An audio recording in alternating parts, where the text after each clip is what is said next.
Nous sommes d'ailleurs étonnés face aux menaces de sanctions pour non-respect des engagements L3313, la zone AMI. La France est, je le répète, le pays le plus fibré d'Europe. Il faut prendre le temps de mesurer la prouesse industrielle et technologique que cela représente. En seulement 5 ans, entre 2017 et 2022, 20 millions de locaux supplémentaires sont devenus éligibles à la fibre. C'est une augmentation de 230%. Dans les territoires les moins denses des réseaux d'initiative publique, 7 millions de locaux supplémentaires sont devenus éligibles à la fibre. C'est une augmentation de 717%. Enfin, depuis 2017, le très haut débit compte 11 millions d'abonnés supplémentaires pour atteindre le chiffre de 17 500 000, soit plus de la moitié du nombre total d'abonnements à Internet en France. L'effort est collectif, nous le partageons avec tous les acteurs de la filière. Néanmoins, avec un investissement de près de 9 milliards d'euros et plus de 80% des prises déployées entre 2011 et 2017, Orange est le principal artisan de ce succès.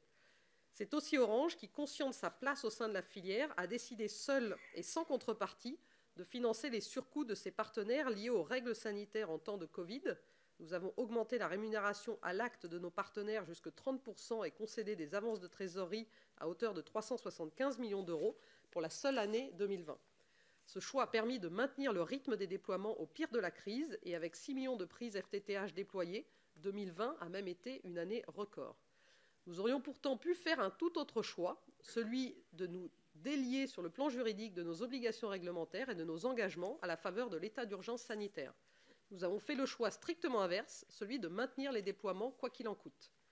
Aujourd'hui encore, nous continuons de protéger financièrement nos partenaires en augmentant la rémunération de ceux qui interviennent sur les réseaux en considération de l'inflation.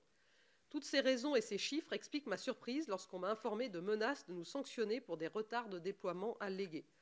Prenons le temps de nous comparer à nos voisins. En Allemagne, au Royaume-Uni, la pénétration de la fibre optique n'atteint pas 30%.